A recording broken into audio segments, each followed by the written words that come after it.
오늘은 여러분들과 함께 지난주에 이어서 다윗의 가문, 더 구체적으로는 다윗의 아들들과 그 주변 인물들의 악행을 좀 심층적으로 살펴보면서 여기에 등장하고 있는 이 죄의 양상들이 우리 공동체에게 어떤 메시지를 던져주는가, 그런 부분들을 한번 적용해 보기를 원합니다. 사무엘하 13장에 등장하는 인물들의 이 죄를 확인해 보면 인간들의 삶에 보편적으로 나타나는 현상들이고 그런 죄들임을 우리가 쉽게 확인할 수 있습니다. 지난주에 우리가 자세히 확인했지만 암논의 죄는 자신의 성적인 욕망을 채우기 위해 사람을 수단화하고 자신의 정욕을 채우고 난 다음에 그 사람을 가차없이 내버린 것이었습니다. 우리가 정직하게 이 문제를 대면하면 그 누구도 암논의 이 죄에서부터 자유로울 사람이 한 사람도 없다라는 것을 우리가 인정할 수밖에 없습니다. 인간들 세계에 성적인 폭력이 얼마나 일반적인 일입니까? 자신들의 정욕을 채우기 위해 동원하는 방법들은 또 얼마나 비인간적입니까? 암논은 우리 시대의 인간들이 자신의 정욕을 채우기 위하여 동원하는 성적인 범죄에 비하면 암논은 양반이에요. 최근에 뉴스 기사를 보면서 제가 정말로 깜짝 놀랐던 내용이 있습니다. 미국 애리조나 요양병원에서 10년간 식물 상태에서 24시간 케어를 받아오던 여성이 최근에 임신 상태에 있다가 아이를 출산했어요. 이건 뭐 거의 짐승이지 않습니까? 아무리 정욕에 불탄다고 식물인간 상태에 있는 여성을 통해 자신의 욕망을 충족시키는 이런 일들이 실질적으로 벌어지고 있지 않습니까? 피닉스 경찰들이 이 요양원 남성 직원 전체를 상대로 지금 본격적인 조사에 들어갔다고 이야기를 합니다. 그러나 이런 종류의 죄가 비단 사람을 향한 성적인 착취를 통해서만 나타나는 것이 아닙니다. 사람을 이용해 먹고 용도 폐기하는 경우를 우리는 수도 없이 발견하고 있습니다. 아니, 우리 안에 그런 요소들이 가득해요. 주님께서 피로 값주고 사신 교회에서도 마찬가지이지 않습니까? 특히 부사역자들이 담임 목사들로부터 씹는 껌 수준으로 여김받는 경우들이 얼마나 많습니까? 교회 공동체가 그런 약한 자들을 내팽개치는 경우들이 얼마나 많이 있습니까? 실컷 씹다가 단물 빠지면 그냥 사람을 내뱉어 버리는 것, 이것이 그 양상이 성적인 착취를 통하는 방법으로 나타나고 있지는 않지만 암논이 다말을 향하여 가한 폭력적인 형태와 조금도 다를 것이 없다고 저는 생각합니다. 그럼에도 불구하고 자신의 모습 속에서 암논과 같은 모습이 있는지 전혀 인정하지도 발견하지도 모르고 구체적으로 잘 저지르지 않는 성범죄를 근거로 암논과 같은 성적인 착취를 오히려 목소리 높여 비판하고 있는 오늘 우리들의 모습을 하나님 앞에서 우리는 돌아보며 회개하며 반성하는 자리에 서야 될 줄로 믿습니다. 근본주의 성향을 가진 목회자들이 동성애를 도를 넘는 수준으로 비판하는 이유도 오직 한 가지예요. 자신들은 그 죄를 저지를 가능성이 전혀 없기 때문에 동성애자들을 도를 넘는 수준으로 비난하고 까고 정죄합니다. 여러분들이 암논의 죄 속에서 여러분 자신이 얼마나 비열한 존재이며 사람을 쉽게 이용하고 버리는 자들인지, 그리고 철저하게 자기중심적이고 다른 사람들은 여러분 생의 즐거움을 위한 도구로 여기며 살아가는 자들인지를 발견하지 못한다면 자신의 모습을 제대로 이 하나님 말씀 앞에서 확인하고 발견하지 못하는 것입니다. 여러분과 저에게 버림을 받았다라는 생각을 지니고 사는 사람이 없는지 우리의 인생을 뒤돌아봐야 될 줄로 믿습니다. 두렵고 떨리는 마음으로 여러분 인생을 한번 뒤돌아보십시오. 페이스북에 글을 포스팅하면 좋은 유익이 있습니다. 그것은 다양한 사람들로부터 피드백을 받을 수 있는 것이에요. 제가 페이스북을 한 5년 정도 했습니다마는 가장 많은 라이크와 공유하기를 받은 글이 두 개가 있습니다. 하나는 목회 성공하고 싶으냐? 내가 몇 가지 팁을 알려주마. 이것과 또 하나는 부사역자와 친하게 지내는 나만의 방법. 이 두 글을 페이스북에 올렸는데 이 두 개의 글은 페이스북 기독교 생태계를 흔들어 놓을 만큼 엄청난 반향을 가져왔습니다. 이렇게 비웃으시는 분들은 자칫하면 구원을 못 받을 수도 있어요. 방송국, 출판사, 잡지사 요청이 쇄도했고 글의 의도를 제가 정직하게 알려드리고 밝힌다고 굉장히 고생을 많이 했습니다. 특히 두 번째 글, 젊은 사역자들의 지지와 자신들의 처지를 토로하는 댓글들을 정말 많이 받았어요. 공유하기만 1000개가 넘게 이루어진 글이니까 얼마나 그 파장이 크겠습니까? CTS에서는 그 글을 제작해가지고 다시 유포하기도 하고, 어떤 방송국에서는 이거 진짜냐 이걸 확인하기도 하고, 우전사님에게도 전화가 오고 별의 별일이 다 있었습니다. 여러분, 이게 무엇을 말하는가 하면요, 교회에서 죽도록 수고하고 비인간적인 대우를 받으며 내침당하는 자들이 엄청나게 많다는 것이, 저와 여러분들이 이 교회를 세워가면서 사람을 쉽게 이용하고 쉽게 사람을 버리는 경우가 얼마나 많은지 하나님 앞에서 우리 모습을 뒤돌아봐야 될 때입니다. 암논이 다말을 향하여 가한 그 폭력, 어쩌면 공동체라고 하는 이름으로 담임 목사라고 하는 어떤 직책의 권위를 가지고 수도 없이 다른 사람을 향하여 가했던 죄의 양상은 아닌지 우리를 뒤돌아봐야 됩니다. 이것이 사무엘하 13장에 등장하고 있는 암논이 우리를 향하여 던지는 섬뜩한 메시지입니다. 그리고 오늘 여러분과 제가 읽었던 이 본문은 말 그대로 압살롬이 복수를 감행하는 내용입니다. 암논을 향해 복수를 감행하는 압살롬의 이 모습은 참으로 무섭습니다. 사실 저 같은 사람은 참다가 더 이상 참지 못하면 가서 엎어버리고 벌어지는 일을 수습하는 스타일인데, 압살롬의 모습을 여러분 한번 보십시오. 특별히 23절 여러분 한번 주목해 보십시오. 23절 한번 같이 읽어보시겠습니다. 시작. 만 2년 후에 에브라임 곁 바알하솔에서 압살롬이 양털을 깎는 일이 있음에 압살롬이 왕의 모든 아들들을 청하고, 여러분 여기 이 23절에서 제일 섬뜩한 단어가 무엇이라고 생각합니까? 그것은 바로 만 2년 후에, 2년 동안 압살롬은 철저한 시나리오를 준비하고 복수를 감행하고 있습니다.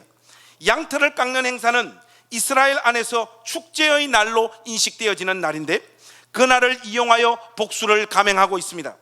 다윗도 암논도 압살롬의 마음에 아직까지 복수심이 불타고 있을 것이라고는 생각하지를 못했습니다.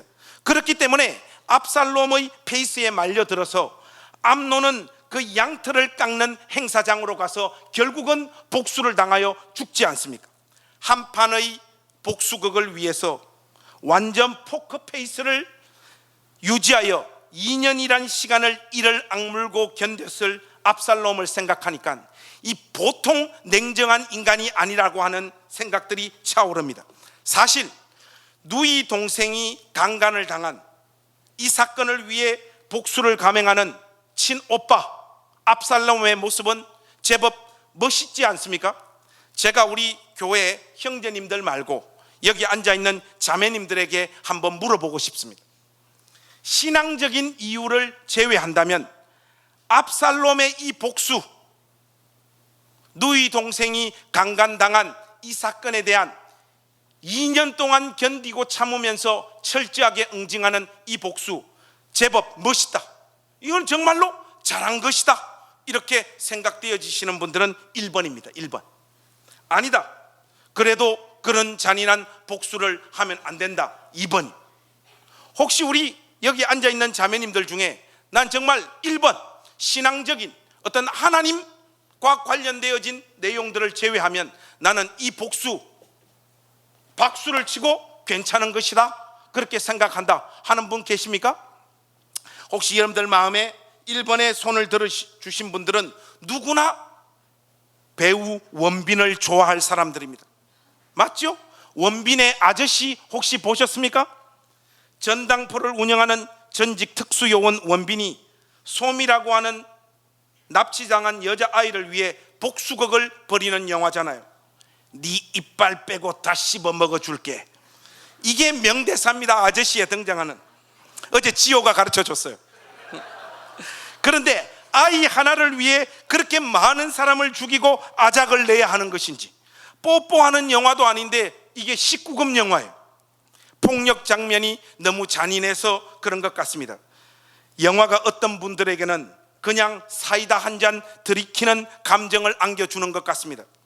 이런 것을 보면 인간의 마음 안에는 정당한 복수에 대한 갈망이 있는 것 같아요. 작은 복수에서부터 큰 복수까지 일종의 정의감이라고 생각되어집니다. 실제로 문학이나 영화나 드라마 주제 중에 가장 많이 등장하는 것이 복수이지 않습니까?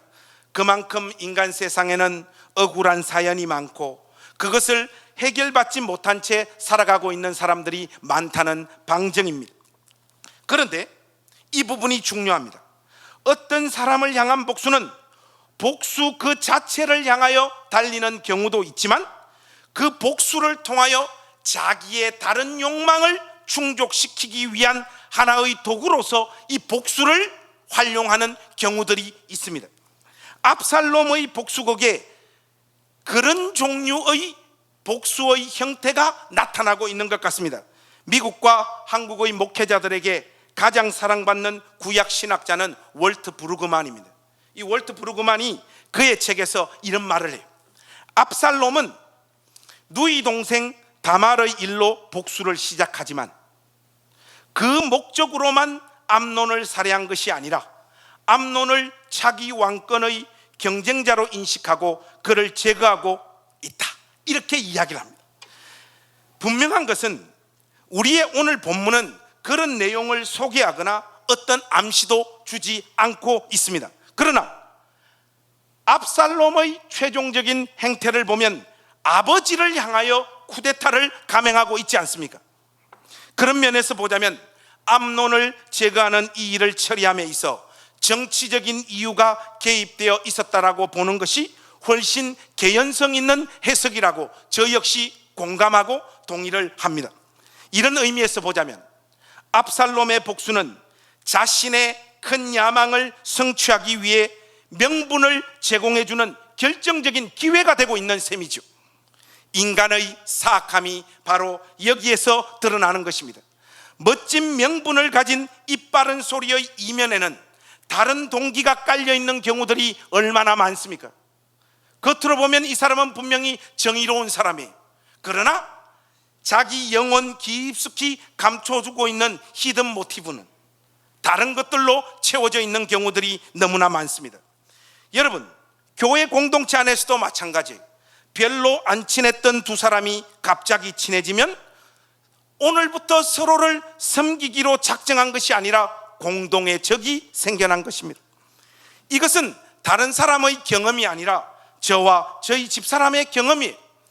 저희들이 목회자로 또 목회자 아내로 이렇게 살고 있지만은 부부 싸움을 한 날이 있잖아요. 왠지 모르게 이 부부 싸움이 잘 풀리는 날은 꼴보기 싫은 공동의 성도가 나타난 날이에요. 보통은 둘 중에 한 명이 말립니다. 여보, 당신 그래도 목사인데 그러면 안 된다. 여보, 더 기도해라. 저도 저희 집사람 보고 왜 그러노? 이해해라, 여보, 이해해라. 보통은 그렇게 이해를 하는데 그렇게 안 되고 우리 두 사람의 마음이 하나 되는 영광스러운 날이 있습니다. 압살롬이 가진 이 불순한 동기, 그것에 바탕을 둔 복수극, 여러분 인생에는 한 번도 없었는지 여러분 자신을 한번 뒤돌아보십시오. 거창한 명분을 내세워서 이빠른 소리를 토했지만 그 행동의 진짜 동기는 철저하게 자기 유익을 위한 것, 저는 너무 많아서 부끄러워 사람들 앞에, 하나님 앞에 솔직히 고개를 들 수 없습니다. 제가 이 목회를 시작할 때 어떤 목사님께서 저한테 조언을 해주셨어요.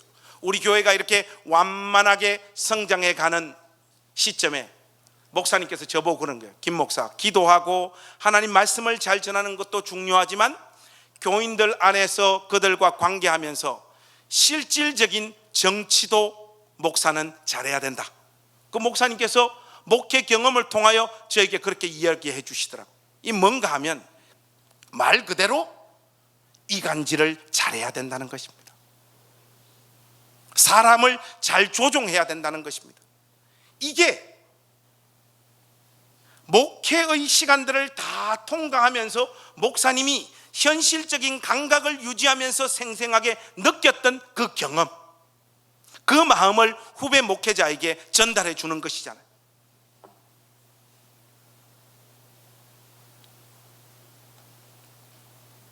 그 목사님의 목회의 여정에도, 저의 목회의 여정에도 압살롬의 이 복수극 군데군데 나타났었고, 그렇게 하고 싶은 소욕들로 늘 이 마음이 들끓고 있다는 것을 여러분 앞에서 인정할 수밖에 없습니다. 이 암논과 압살롬의 죄의 양상이 여러분과 저 안에 보편적으로 너무나 자주 나타나고 있는 죄의 모습이라는 것을 우리가 하나님 앞에서 인정해야 됩니다.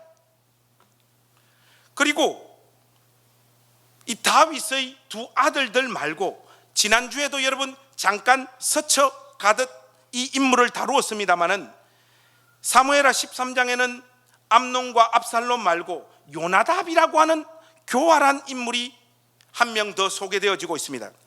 이 요나답은 정말로 교활함의 극치를 보여주고 있는 한 인간입니다. 제가 이 인간을 교활하다고 말하는 이유는 교활이라고 하는 바로 이 단어 때문이에요. 여러분, 교활하라는 사전적인 의미가 꾀가 많고 간사하다라고 하는 뜻이죠. 한자 단어도 여러분 재밌어요. 교활할 교, 교활할 활. 그렇습니다, 이 한자가. 그러나 교활이 동물의 이름이라는 것을 아는 사람들은 별로 없더라고요. 교와 활은 중국 책 산해경에 등장하는 각각의 동물 이름입니다. 물론 용과 마찬가지로 상상 속에만 존재하는 동물들이지만 먼저 교는 있잖아요. 교활 중에 교라고 하는 동물은 개를 닮았는데 온몸에 표범 무늬가 있고 머리에는 쇠뿔이 있는 동물입니다. 또 교가 세상에 나타나면 큰 풍년이 된다고 해서 사람들은 누구나 교의 출현을 기다렸어요. 문제는 교가 나타날 듯 말 듯 애만 태우지 실제로는 출현하지 않았다라는 것이에요. 풍년을 바라는 간절한 민심을 기만하는 놈인지라 불명예스러운 단어 교활의 첫 음절이 되어지고 있습니다. 그리고 활이라고 하는 이 동물은 사람처럼 생겼는데 온몸에 돼지털이 났다고 하니 생김새부터가 좀 흉악합니다. 사람의 모양인데 몸에는 돼지털이 나 있는 어떤 동물을 한번 생각해 보십시오. 울음소리는 도끼로 나무를 찍는 소리를 닮았다고 이야기를 합니다. 이 활이라고 하는 동물은 호랑이 같은 맹수를 만나면 몸을 공처럼 돌돌돌돌 말아서 스스로 맹수에게 먹힌다고 합니다. 왜 그런가 하면 내장을 파먹기 위한 술책이라는 것이죠. 활은 고통을 견디지 못해 죽은 맹수의 몸에서 빠져나와 소리 없는 웃음을 짓는다고 합니다. 교활한 미소라는 관용구가 그래서 태어난 것이에요. 교활한 인간은 공동체 안에서 의외로 많이 있고 잘 나타나는 유형의 스타일입니다. 어떤 책임도 지지 않으면서 특정한 사건에 개입하여 양쪽의 신임을 다 얻거나 양쪽 전부에게 큰 타격을 가하는 인간, 바로 그런 인간이 이 요나답입니다. 암논에 대해서는 다말을 성적으로 유리하는 방법을 알려주었고, 다윗에게는 압살롬이 여러 왕자들을 다 죽인 것이 아니라 오직 암논만 죽였다고 알려주면서 안심시켰던 인물이 바로 이 요나답입니다. 그는 압살롬의 살해 계획을 이미 잘 알고 있었기 때문에 다윗에게 이 말을 해줄 수 있었던 것이죠. 요나답은 특히 교회 안에서도 쉽게 발견할 수 있는 인간이에요. 철저하게 힘이 쏠리는 쪽으로 기울어 사는 기생충 같은 존재가 바로 이 요나답입니다. 이런 사람은 절대로 책임져야 할 일에 앞장서지 않습니다. 단지 사람을 이용 가치가 있는 내부의 소문이나 정보를 손에 쥐고 사람들을 끊임없이 이간질하고 그런 행동을 통해 자신의 영향력을 키워가는 사람, 공동체 안에 얼마나 많이 있습니까, 여러분? 거의 쥐새끼 같은 존재죠. 여러분 안에는 이 요나답과 같은 성향이 없는지 여러분 자신을 한번 뒤돌아 보십시오. 쉽게 말하면 옳고 그름을 판단하거나 가치를 따져야 하는 순간에도 이들은 항상 중립적인 태도를 취합니다. 왜냐하면 양쪽에 다 인정을 받아야 하니까요. 자기만의 생각이 없습니다. 언제 침묵해야 될지 알고 언제 떠들어야 될지를 너무 기가 막히게 포착하는 종류의 인간들입니다. 그냥 모든 사람에게 인정받는 사람이 되고자 하는 욕구, 그것이 이자의 생애의 목표예요. 죄가 왕노릇하는 이 세상은 헤아릴 수 없는 옳음과 그름으로 중첩되어져 있는데 어디서나 좋은 사람이라고 하는 것은 상상 속에나 존재할 수 있고 성립할 수 있지 실제로는 존재할 수 없습니다.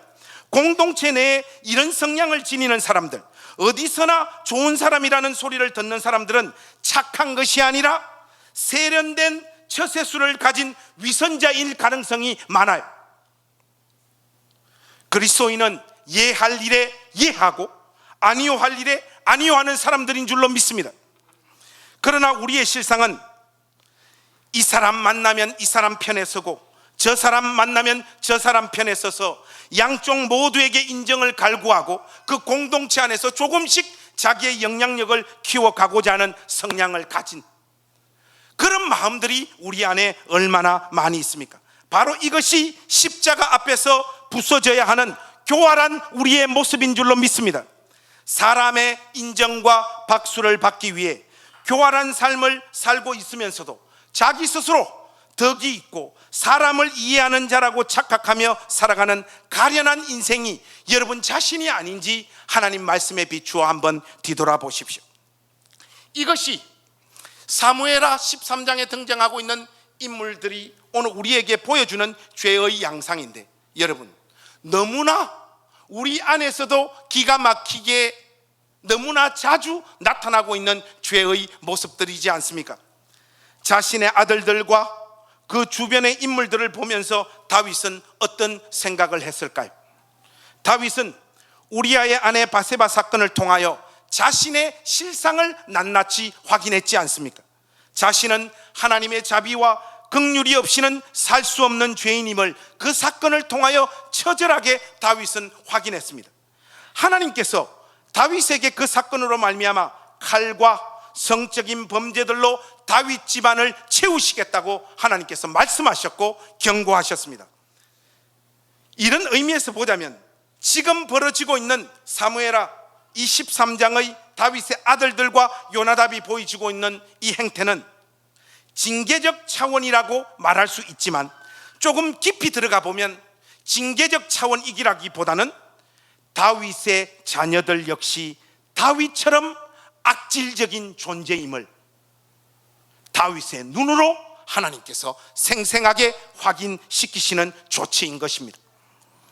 여러분들이 23장에서 다윗의 자녀들과 등장인물들이 범죄하는 모양과 내용을 보시면 다윗이 하나님 앞에서 저지른 그 모든 죄의 양상과 너무나 유사하다는 것을 쉽게 확인할 수 있지 않습니까? 여러분 가만히 한번 생각해 보십시오.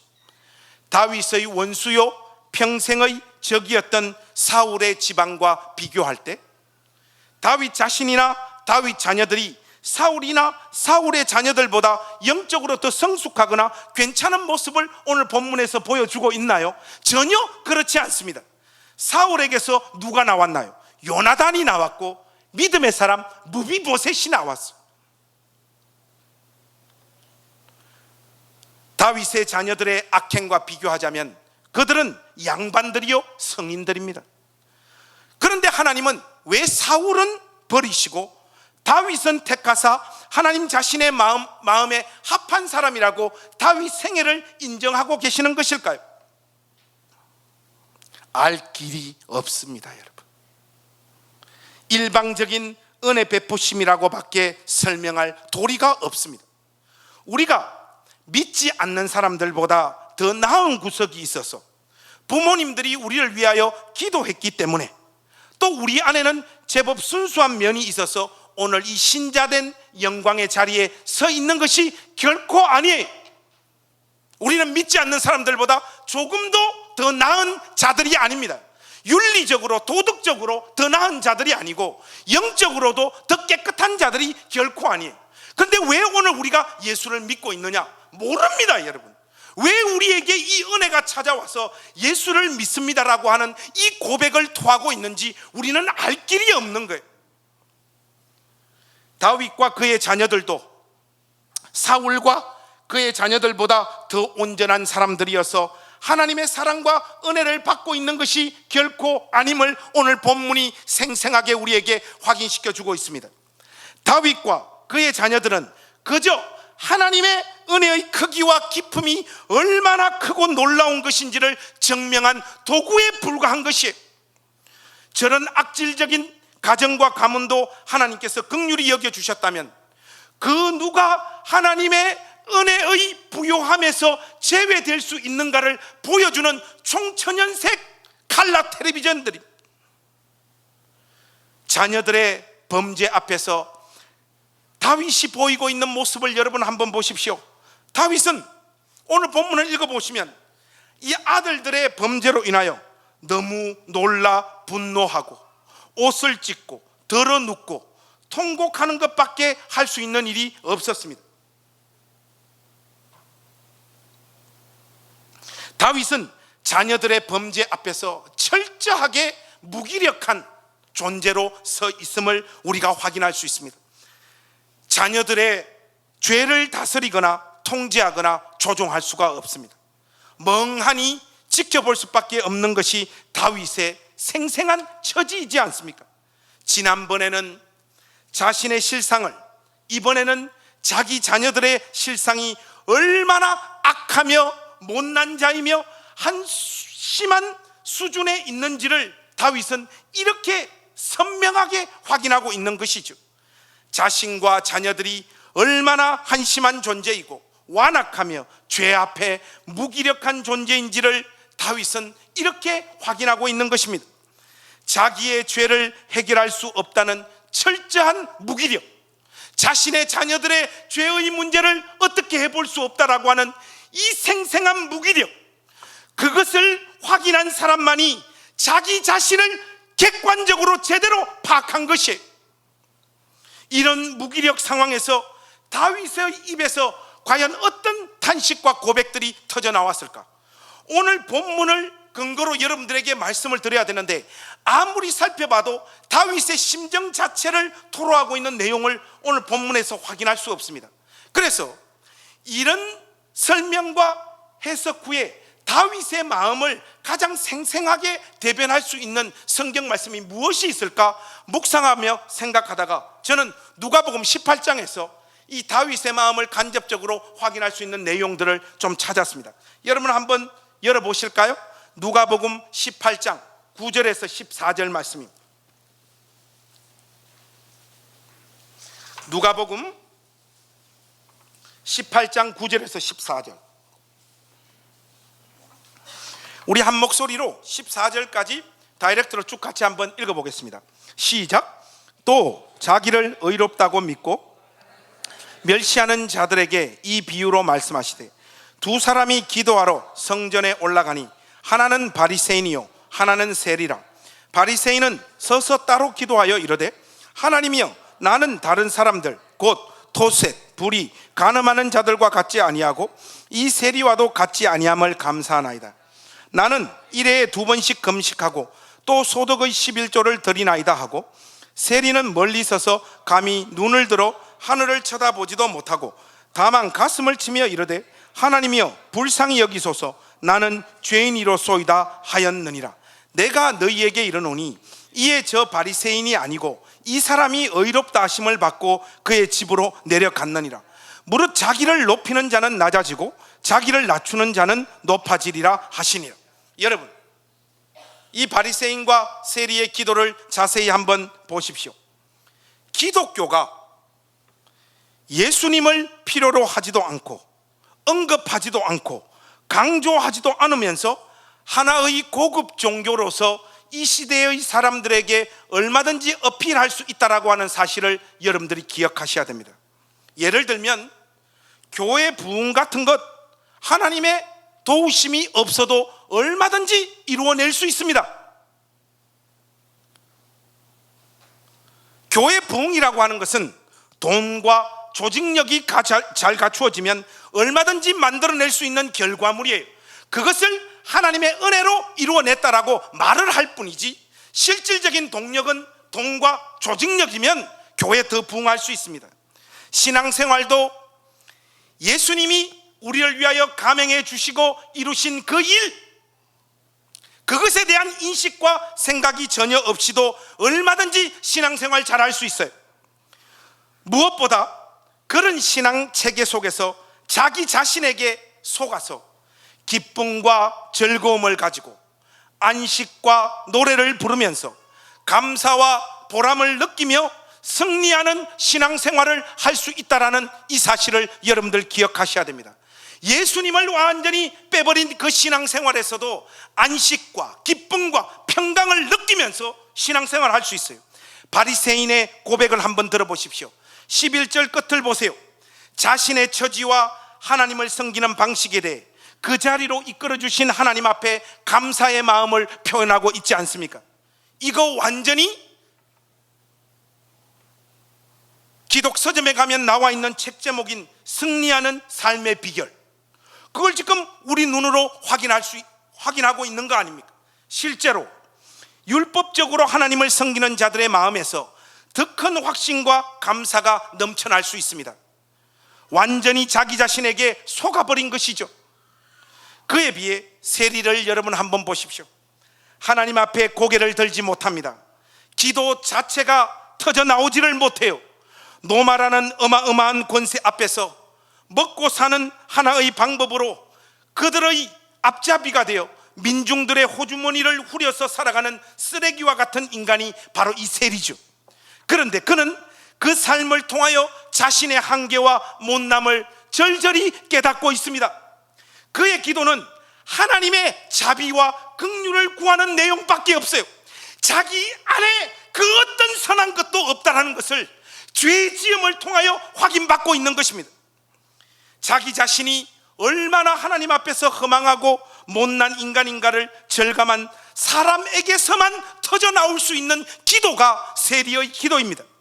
인생에서 그 어떤 성취나 성공을 이룬 사람보다 자신의 실상을 확인하고 자기 죄 때문에 울고 종국에는 그것으로 인하여 그리스도를 붙잡는 사람보다 더 위대한 인생은 없습니다. 바리새인이 보이는 그 감사는 기독교 신앙이 아닙니다. 여러분, 기독교 신앙이 자칫하면요, 구원받은 이후의 삶을 더 세련되고 고급진 윤리나 도덕의 우월함을 증명하는 시합의 형태로 전개되어질 수 있음을 여러분 기억하십시오. 신앙을 철저하게 오해하고 있는 것입니다. 여러분, 깨놓고 말해서 아주 인성이나 삶의 태도가 망가진 사람이 아니면요, 윤리, 도덕, 제법 우아하고 상식적인 삶, 그리고 균형 잡히고 여유 있는 인격은요, 돈 좀 가지고 있으면 다 나올 수 있는 것들입니다.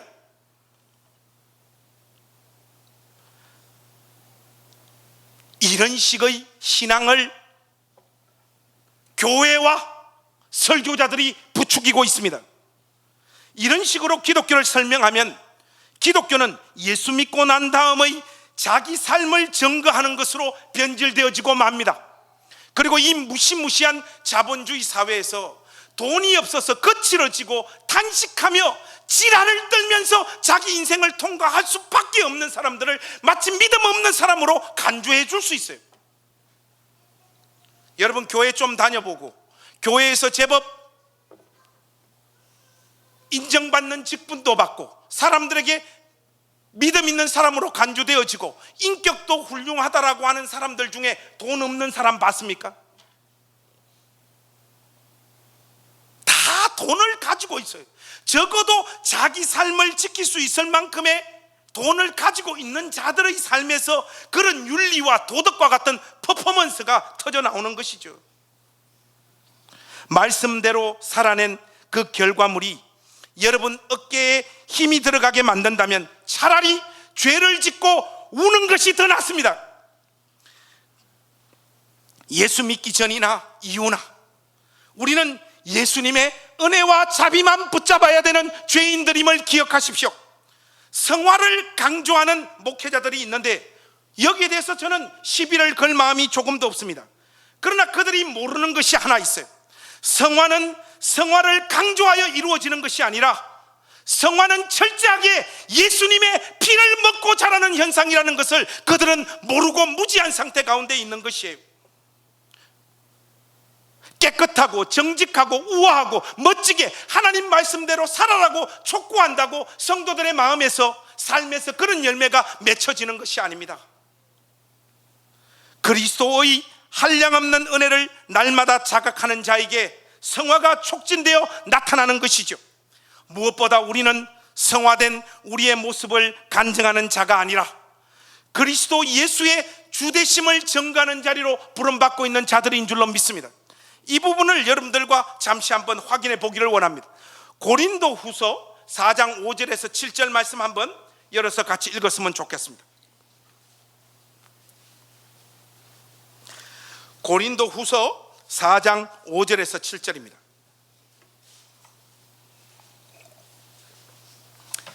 우리 5절에서 7절 말씀 한번 같이 읽으실까요? 시작. 우리는 우리를 전파하는 것이 아니라 오직 그리스도 예수의 주 되신 것과 또 예수를 위하여 우리가 너희의 종된 것을 전파함이라. 어두운 데 빛이 빛이라 말씀하셨던 그 하나님께서 예수 그리스도의 얼굴에 있는 하나님의 영광을 아는 빛을 우리 마음에 비추셨느니라. 우리가 이 보배를 질그릇에 가졌으니 이는 심히 큰 능력은 하나님께 있고 우리에게 있지 아니함을 알게 하려 함이라. 여러분, 말씀 그대로이지 않습니까? 주님께서 다시 오시는 그날까지 우리는 그분의 죽으심과 부활하심을 증거하는 자리로 부름받은 자들이지 제법 괜찮아진 우리 자신을 전하는 자들이 아니에요. 여러분, 여기서 착각하는 사람들이 의외로 많습니다. 많은 사람들이 하나님의 능력과 은혜가 신자의 삶에 역사하여 자신의 일상적인 삶에 능력과 승리의 내용들이 발생하게 되면 결국 그 열매는 하나님이 힘 주셔서 이루어낸 것이기에 우리의 삶을 자연스럽게 증거하면 하나님의 이름이 드러나지 않겠는가 하는 식으로 기독교를 설명하는 분들이 있습니다. 그러나 여러분, 그렇지 않습니다. 우리는 보배 대신 예수님을 우리의 생애와 삶으로 질그릇으로 그 보배를 담고 있는 존재들입니다. 우리 질그릇과도 같은 우리 삶이 보배를 담고 있다라고 해서 질그릇 자체가 대단하거나 승리와 영광으로 구성된 어떤 결과물로 바뀌는 것이 아니에요. 여러분, 우리 삶은 우리 스스로가 생생하게 확인하고 있듯이 깨어지기 쉽고 별 가치가 없고 인생이 구질구질한 질그릇임을 살면 살수록 확인하게 되어집니다. 그러나 그 인생도 보배 되시는 예수님이 동행하신 인생이라는 것을 잊지 마십시오. 이것이 우리의 자랑이며 우리의 간증이며 우리의 노래가 되는 것이죠. 충북 옥천에서 사역하는 제가 사랑하는 후배 목사가 있습니다. 교인들 빚 갚는다고 하루에 아르바이트를 3개씩이나 뛰어다니고 교인들 중에 깡패와 술꾼들이 넘쳐나는데 교회 다니면서도 사람들을 두들겨 패가지고 돈을 물려줘야 되는데 저 후배인이 준영이가 보증을 써가지고 어려운 경제적인 형편으로 내몰리고 시골 할머니 할아버지 모시고 목회하는 친구예요. 아무리 열심히 해도 목회 환경이 달라지지 않죠. 이번에 예배당을 짓다가 사기를 당해서 완전 무너지기 일보 전 상태에서 저한테 연락이 왔어요. 형님, 어쩌면 좋습니까? 대전에서 큰 교회에서 부목사 자리 내준다고.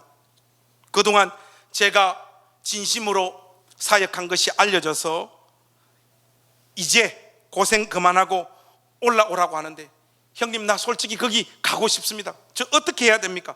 연락이 왔어요. 준영아, 가면 안 된다. 운명이다. 그래 살다 죽어라. 네 인생 다 그렇게 어그러지고 무너져도 괜찮다.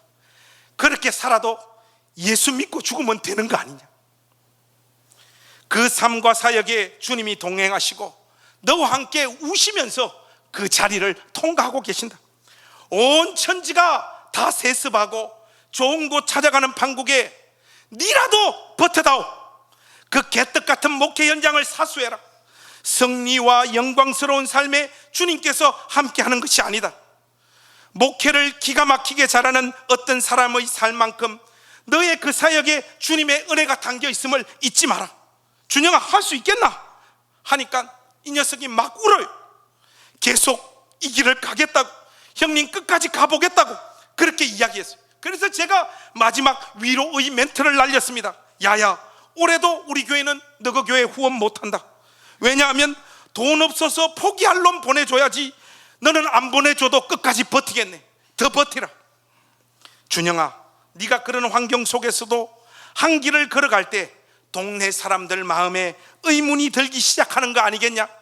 네 인생 그렇게 다 망가지지만 저 인간 영원하네. 도대체 뭐가 담겨져 있길래 저렇게 죽을 고생을 하면서도 저 길을 끝까지 계속 걸어가는가? 바로 그 순간에 우리 영혼 안에 보배 되신 주님이 있음을 증거할 타이밍이 아니겠느냐? 여러분의 목사님이 이렇게 멋진 말을 했다라는 것, 이걸 알려드리고 싶은 거예요. 제가 여러분, 어떤 인생을 살았다고 하더라도 그것이 비록 누더기와 같은 삶이라고 할지라도 그 인생 안에 보배 되신 예수님께서 당기시는 줄로 믿습니다. 예수 믿는 신자의 삶에 실패가 없다라고 하는 이유가 바로 이것 때문이에요. 그게 바로 신자의 영광입니다. 질그릇이 보배가 되는 것이 신자의 삶이 아니에요. 말 그대로 초라한 질그릇입니다. 그래도 그 안에 주님의 은혜가 담긴다는 사실을 잊지 마십시오. 이 신비를 어떻게 여러분들에게 설명을 해야 될지 모르겠어요. 우리의 이 보잘것없고 사무엘하 13장에 등장하고 있는 다윗과 다윗의 자녀들이 마구마구 뿜어대는 그 죄악의 양상들로 점철되어져 있는 우리의 이 인생. 근데 이 인생 안에 보배 되신 주님께서 담기신다라고 하는 것을 어떻게 여러분들에게 비유해서 설명해야 될지 모르겠는데, 여러분, 요즘은 우리나라의 국민 영웅, 국민 동생 하면 누굽니까? 김연아 아닙니까? 위대한 인물은 다 김씨입니다. 우씨, 우병우, 뭐 이게 안 돼.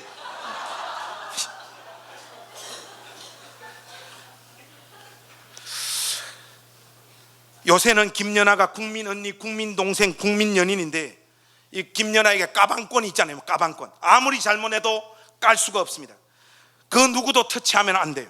그런데 제가 자랄 때만 해도 김연아 수준의 까방권은 수영 선수 최윤희에게 있었습니다. 여러분 기억나십니까? 아시안 게임 3연패 맞나? 이 김윤희가 1967년생이니까 저보다 5살 많은데, 그녀의 별명이 뭔가 하면, 요즘 우리 학생들 청년들은 잘 모르겠지만 아시아의 인어였어요. 아시아의 인어 최윤희. 사실 인물로 보면 김연아보다 최윤희가 훨씬 낫습니다. 그런데 기절초풍할 일이 벌어졌어요. 최윤희가 누구랑 결혼했는가 하면 듣보잡 락커 유현상. 얘 나이가 1954년생, 1967년생. 이 완전 쌍도둑놈이지 않습니까? 나라가 절단 나버렸어요. 물론 매니아들만 아는 락커였지만 그때 온 국민들이 멘붕 상태에 빠져들었습니다. 이거 있을 수 없는 일이거든요. 저 결혼 오래 못 간다, 저 동행 끝까지 갈 수 없다, 모든 사람들이 그렇게 평가했습니다. 웬걸? 세월 속에 그분들 사랑이 완전히 무르익었습니다. 이 재밌는 게 뭔가 하면 모든 국민들이 다 반대하고 부모님마저 다 반대하니까 둘이 절에 가서 두 사람만 결혼식을 했어요. 세월이 흘러서 이 두 사람이 절에서 결혼하고 그리스도 예수를 믿는 신자들이 되어져 있더라고요.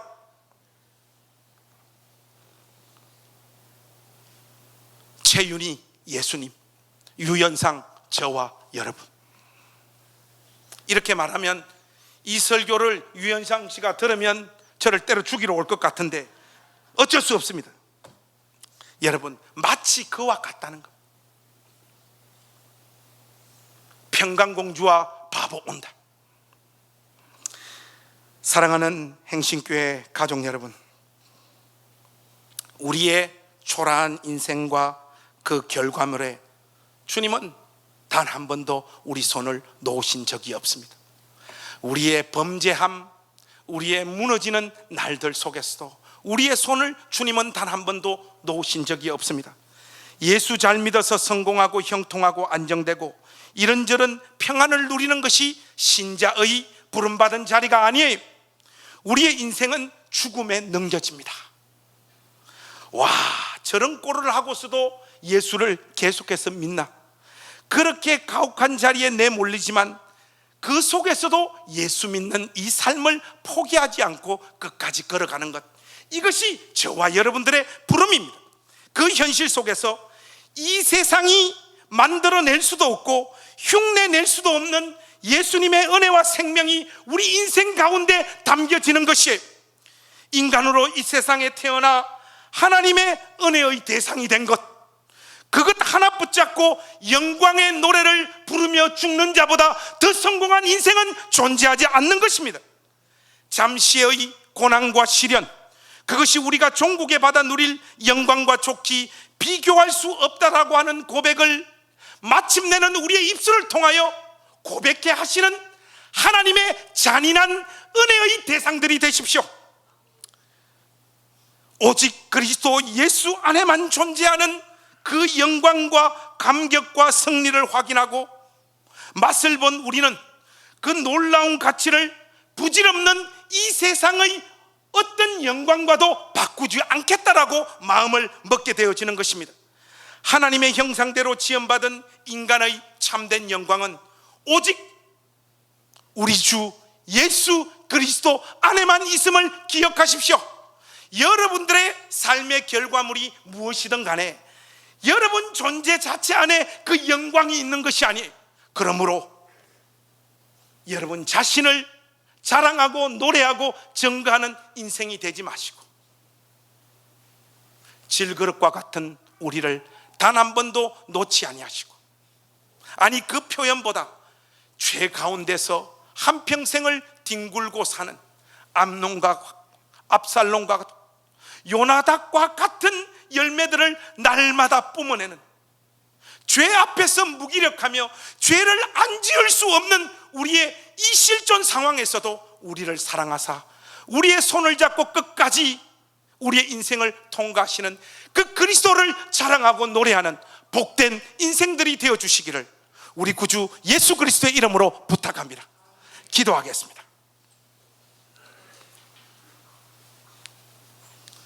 하나님, 우리 모두가 암논이며 압살롬이며 요나답임을 하나님 앞에 정직하게 고백합니다. 그리하여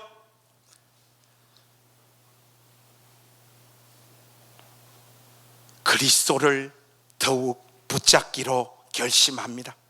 하나님, 우리의 남은 인생 무엇이 우리를 기다리고 어떤 삶의 결과물들이 우리를 찾아올지 모르지만 예수님만은 놓지 않도록 우리의 생을 인도하여 주옵소서. 그 영광과 그 성공만은 가지고 우리의 생을 마무리할 수 있도록 그 놀라운 은혜를 우리 모든 공동체 구성원들에게 허락하여 주시옵소서. 예수님의 이름으로 기도하옵나이다. 아멘. 자리에서 일어나셔서 우리 함께 찬양하겠습니다.